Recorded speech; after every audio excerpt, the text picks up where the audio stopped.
Hello guys! For today's video, magluluto nga pala ako ng aming hapunan na repolyong ginisa na may halong sardinas at repolyo, carrots at samahan mo na rin ng konting sayote. Una nga pala, iginisa ko na yung bawang, pinabrown ko muna siya, then sinunod ko na yung sibuyas. Sinalo-halo hanggang sa, ang bango talaga. Then, sinunod ko na ang sardinas. Pagkalagay ko nga ng sardinas ay hinalo-halo ko nga muna pala ito. Tapos, pinakuluan.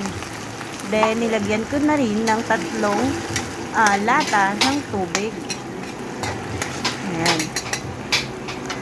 After kumulo, ay sinunod ko na rin ilagay yung ihahalo kong repolyo na may harong carrots, konting carrots at konting sayote. Ayan, once kumulo na yan guys, ay ilalagay ko na. Ito yung ulam na pang mamahirap. Charot.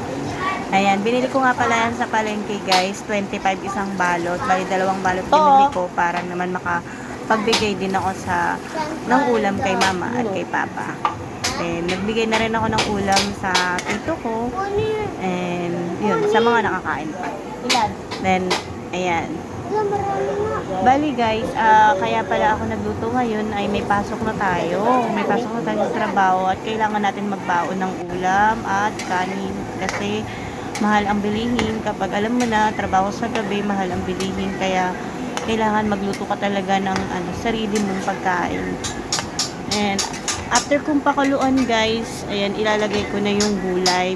Tapos, after kong pakuluan yung gulay ay ayun, tikman ko kung masarap pa to o hindi. Ayun, medyo maalat nga yung pagkakaluto ko guys. Kasi nga, tinatansya-tansya ko. Ayoko kasi ng medyo matabang kasi nga pag nasa kanin na is, ayun, wala siyang lasa. Ganun.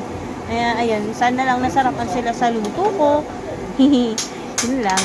Then, ayan guys, ginisa-gisa ko na yung aking, yung pagluto ko nga pala guys ay may halong pagmamahal. Charot. Siyempre, lahat naman ng pagluluto natin, lagi nating haluan ng pagmamahal para masarap yung pagkakaluto. O, diba? Tarang! So guys, ayan, hinalo-halo ko na siya. Ayan, nilagyan ko lang siya ng kalahating magic sarap. Tapos nilagyan ko ng konting bechin. Tapos iodized salt pala yung nilagay ko. Tapos wala na akong ibang nilagay. Kundi, yun nga, yung pinaglagyan ng sardinas, nilagyan ko ng tubig 3 beses. Then yun, nilagay ko na dyan siya. Tapos, ayun, ang sabi naman ng papa ko, okay naman daw yung lasa nung nakakain na siya. So, ayan.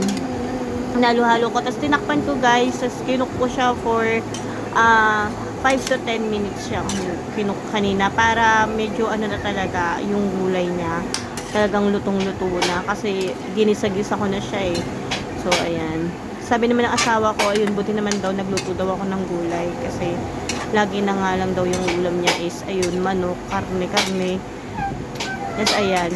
Hindi nga lang pala gulay yung binili ko, guys. Bumili rin ako ng chicken nuggets kasi nga yung mga anak ko gusto daw nila ng chicken nuggets. Ayan. Ngayon lang din naman ako namalengke kasi nga, alam mo na, wala namang pamalengke araw-araw. Nagtitipid tayo kasi wala na tayong budget.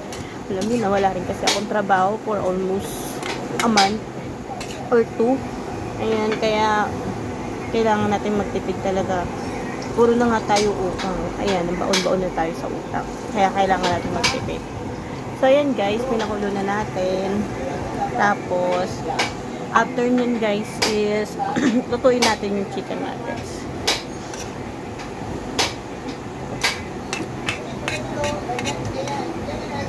Ayan. Luto tayo guys para, ayan, matikman naman natin yung kakaibang luto. Ayan. After nga nun, isinalin ko na sa lagayan. Then, sinunod ko na yung pure foods. Pinakuluan ko na pala yung mantika para pag nalagay ko na yung chicken nuggets is okay na siya. Magbo-brown. After pala nun, paglagay natin ng chicken nuggets is pa-brown lang natin siya.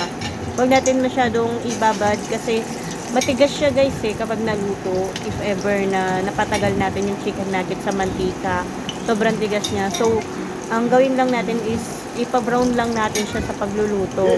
After yung mapa-brown na, yung chicken nuggets, is hanguin nyo na siya kaagad. Kasi kapag natagalan ka talaga is, ayan, titigas talaga siya pag kinain mo. Parang ano, ayun, matigas. Ang hirap kainin.